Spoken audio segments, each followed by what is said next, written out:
Welcome to our webinar today. We're nearing the end of this intensive series, and today we're going to look at hacks to help you support the detox that you're going through. So the detox experience really varies from person to person. How intense it may be and how long it lasts is in some ways determined by your baseline of health and diet going into it, because don't forget that detoxification is a daily process of a healthy body. It's something that we need to do every day to remove the debris of metabolism, of stress, and of course, any toxicity that we may incur in our environment or in the food we eat. So if you find that you're having issues with your detox, remember that the symptoms are uncomfortable, but they're not the enemy. They're just your body's attempt to overcome the enemy, which is a toxic buildup, and help you return to health. However, we definitely can support modulating the stress of going through a deep cleanse. So the first thing you can control is nutrition. You do control 100% what goes in your body. So use that control in a world where really so many things are out of our control. Remembering that we have control over what we eat is so beneficial. The next thing you have control over to some degree are your lifestyle choices and habits. Now, most of us have to work. We probably work away from home. There are a lot of things in our environment out of our control, but your choices and your habits are things that you can work with and modulate. So let's first go through some dietary support tips. Don't overeat. I love this graphic. It's really, really hard on your body. It's kind of interesting that the more you eat, the less nutrition your body gets, because your body can only effectively break down a certain amount of food. And when you overload that, or especially if you're eating processed foods and heavy cooked foods with lots of fat and salt, your body's ability to break that down and get nutrition out of it is really compromised. So let's look at diets versus healthy eating, because I am not a big believer in quote unquote diets, the keto diet, the South Beach diet, the paleo diet. I rather that people look at eating as something they love and that is healthy in their life. So diets are about rules, which often do not take into account your lifestyle or your likes or dislikes. A healthy lifestyle is about freedom to choose what you want to eat. And the key is that you're choosing to eat things that make you feel better. A diet is about reducing the amount of food you eat, reducing your calories. A healthy lifestyle is about improving the quality of the food you eat. You know, you can eat a huge amount of food if it's raw fruit and vegetables. You'd be stunned at how few calories that contains. Diets are often about punishing your body and yourself. Oh, I had a cheat day, or I did something I shouldn't have. That's often the thought form when you're on a diet. But really, a healthy lifestyle is about nurturing your body. You know, even if what you eat is a piece of cake, if you eat that cake with full consciousness and love, it is going to nurture you, at the very least emotionally. Diets are about constant monitoring your food intake. And a healthy lifestyle is being more relaxed around food. When you learn to make healthier choices, you don't have to worry so much about what you're putting in your mouth because it's good for you. Diets have an all or nothing, good or bad. And a healthy lifestyle is moderation. And yes, occasional treats. Human beings do not do well with deprivation. We will obsess when we feel deprived. It's an emotional imperative almost in the human mind. So far, far better is to always remember, I'm in choice. Do I really want this? Do I want this candy bar? Am I going to enjoy how I feel in 30 minutes, in 60 minutes, in an hour? Am I going to enjoy if I have guilty feelings? When you can really think about what you're doing, moderation becomes very easy. And then diet is truly, most of the time, a short-term fix with short-term results. And a healthy lifestyle is about giving you long-term results based on what you do on a daily basis. So allow your body to prefer foods, juices, and even the amounts that you're eating, especially if you're eating whole, healthy foods. Maybe you're really hungry today. If you eat a dinner that is mostly vegetables and maybe has some kind of delicious sauce on it with healthy fats in that sauce and some good spices, and a moderate amount of protein. I prefer people to eat 2 to 3 ounces, never more than 4 ounces of protein, because you digest it better. You can eat quite a lot, feel very satisfied, and not hurt your body in any way. Take the time to sit down at a table or in a chair if a table isn't a good choice for you. Don't eat on the run. It really is not healthy for your body. The body needs to produce the right amount of stomach acid. It needs to produce enzymes. And if you're running and stressed, the body can't do that. And then your food does not digest well, and it leads to excess acidity in your stomach, along with some other symptoms that are really uncomfortable, like bloating. Eat without distraction. Smile. Enjoy your food.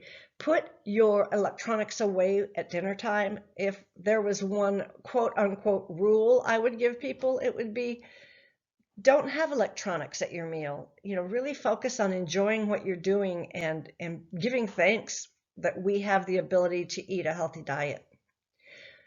For those who have a tendency to eat too fast, put your utensil down while you're chewing. This is something I need to learn to do. I tend to eat too quickly, and it is helpful.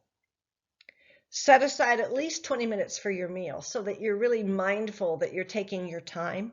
That's not always possible. Obviously, if you're working, if you have a lot of personal chores that you're having to do, but if you have this as the background of your mealtime, it helps you to digest better. And when you digest better, you have less toxins. Choose fibrous foods to help fill you up. These are your fruits and vegetables again, and whole grains. Fiber is an unsung hero of health. It even helps your DNA.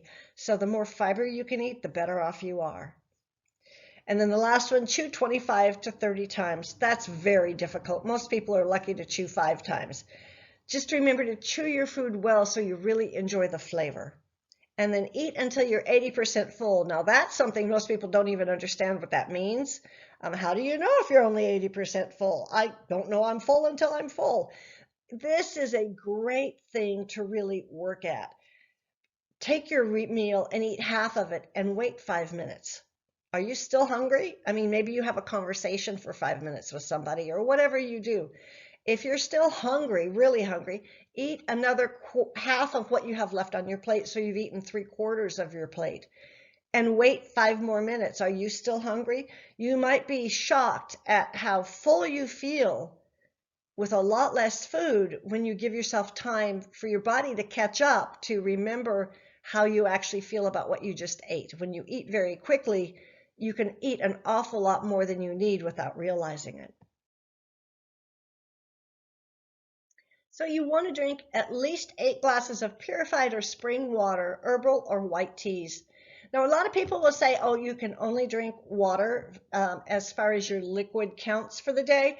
I disagree. I think herbal and white teas, if they don't have added flavorings or any kind of added sugar, are very beneficial. They're loaded with micronutrients. A lot of them have minerals and other antioxidants that are very beneficial for cell health, regardless of not being pure water.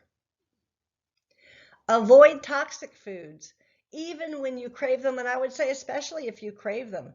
This includes refined sugars, excess salt, and processed foods. So this is an image of some pretty egregious, horrible processed foods. But processed foods really do include, for example, any pasta or bread that's not completely whole grain. We eat a lot of processed foods that we don't really realize are processed. For sure, anything in a box is going to be processed. It's just very difficult for your body to break these foods down, and these foods have had their nutrients stripped out of them and then added back in with synthetic nutrients like vitamins that, in my opinion, just are not really beneficial. Add superfoods to your diet. A superfood, in my definition, is a food that offers a lot of micronutrients for not a lot of calories. So berries, especially dark berries, turmeric, beets, the algae powders, the algae, mushroom family, whole grains and nuts. These are loaded with strong, powerful, beneficial nutrients that will really increase the energy of your body and not a lot of calories. It's very important to supplement with probiotics, and that those probiotics are loaded with prebiotics. So probiotics are the live microorganisms that you need to have a healthy gut microbiome. They're both bacterial and yeast, mostly bacteria. They are available as supplements. You want to make sure you get a good quality supplement if you are looking at a supplement. And I do recommend probiotic supplements because most foods, even if they say they're probiotic foods, they're not really full of a lot of probiotics. But live culture foods like yogurt, sour cream, kefir, probiotic milks, kimchi, kombucha, sauerkraut, if they're raw, and fully alive, they do have beneficial cultures of probiotics that are very helpful for your life. Probiotics support the treatment of diarrhea, irritable bowel syndrome, intestinal infections, and many more benefits. There's another presentation on your microbiome if it's something you're interested in. Ask the person who sent you to this webinar. Prebiotics are the foods that probiotics love. It's in particular non-living, non-digestible by humans. It's fiber, soluble and insoluble fiber. Asparagus, garlic, bran, bananas, inulin, which is chicory root. These are loaded with prebiotics, and the bacteria actually ferment these fibers in your gut and create vitamins and other nutrients for your body. In a world filled with problems we can't change, we have 100% control over what goes in our body. I just really want you to remember this above all else. So, lifestyle support tips. Avoid overexertion. When you are doing a detox, your body needs that energy, that vitality to work on removing cellular debris and cleaning itself. Overexertion can actually lead to more toxins being built up as the free radicals are built up from the muscles. So mild exercise like walking or swimming laps is excellent. It keeps your lymph moving. It helps that detoxification process without stressing your systems. Saunas and steam rooms are incredibly beneficial. They help support the removal of toxins via your skin. Your gut is going to always be your main detoxification channel, but your skin is the second biggest channel for detox, and using it as such is really beneficial. So health benefits of sauna and steam room use include increased endurance, cell brain growth, reduced risk of stroke, improved learning and memory, endorphins. It helps produce endorphins, improve your focus, improve your mood. Lots and lots of benefits to using saunas and steam rooms regularly. Avoid mental and emotional stress as much as you can. Again, stress causes toxins in your body, and for some people, one of the main sources of toxins in their body is stress. So if you discover that certain situations are leading to ongoing stress in your life, you may need to look at what you can do to shift out of those situations so you're no longer in a toxic lifestyle. Avoid medications and herbal medicines and remedies as much as you can. Obviously, some people will need to take certain medicines or medications, but medications are always toxic on some level to the body. So it's not that you can't use them, it's that you just have to remember they're adding toxicity, so you want to be careful with how you use them. Herbal medicines, a lot of herbs are actually quite stressful on the body, and herbal remedies can be quite stressful on the body. So it's just a matter of being aware of this and being thoughtful of what you use. So sleep, I cannot overstate how important sleep is.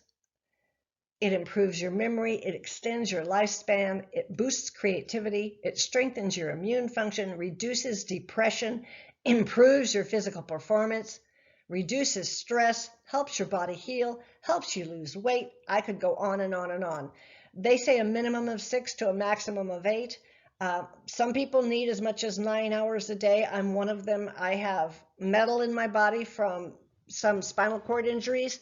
If you know that you have something going on in your body that has injured it on an ongoing chronic basis, you may need more than 8 hours of sleep a day.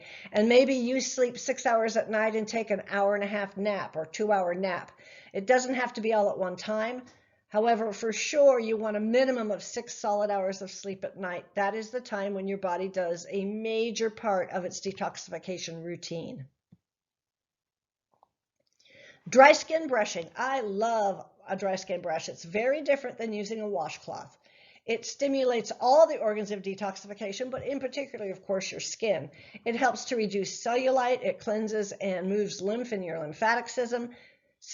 It removes dead skin, strengthens your immune function, stimulates hormone and oil-producing glands, tones muscles, stimulates circulation, improves your nervous system. It helps your digestion. It's very inexpensive. So how you want to use a dry brush is to buy a dry skin brush. It's going to be a natural bristle brush, and you brush your skin before you take a bath or shower. You may start very gently because it can be a little uncomfortable at first. I wouldn't call it painful. For somebody who's really sensitive, it might be. I love the feel of a dry brush on my skin. It's something you do need to get used to if you've never done it before, and I certainly encourage you to do this. So life practices that support our detox systems are no longer an option. They are a necessity. We live in a very toxic world, and in order to survive in the best health possible, we have to remain aware of that and modulate our life and diet so that we stay as healthy as we can. If you want to speed up the detox process, add more live, fresh juicing, especially vegetable juices. The more you replace meals with juices, the cleaner your digestive tract gets and the more fuel you have for the detoxification process. You want to add more raw foods and reduce your cooked foods. Raw foods are very easily digested, very quickly digested. They don't offer a big load against the body's vitality systems, and that frees up your body's vitality systems to focus on the detox process. Add digestive enzymes. This is the unsung hero of an ongoing, effective daily health practice that includes detoxification. Digestive enzymes reduces stress on your digestive system. They actually help your body break your food down correctly, needing less stomach acid. They reduce inflammation in the gut, increase nutrient assimilation, support a healthy microbiome balance, reduce food sensitivities and allergies, improve the body's immune function, improve cellular energy production. It's helpful for reducing autoimmune reactions, and it helps improve skin and tissue healing. I am a huge believer in using digestive enzymes on a daily basis, as many as you can afford. They are like cash in the bank of your health system. Enzymes will never be wrong for you. To slow down the detox process, if you find you're quite toxic or that you're having some real healing crisis reactions that are very uncomfortable, slow down your process. Stop all of the supplements that might support your detox process. And I actually recommend stopping all supplements for 24 to 48 hours and then restarting them very slowly. Don't drink raw, fresh juices as much. Instead, drink soups that are not clear. So in other words, soups that have some broth in them. It may be a meat broth, bone broth. They are light on the digestion, but they don't speed up that detox process. Again, make sure you get enough sleep.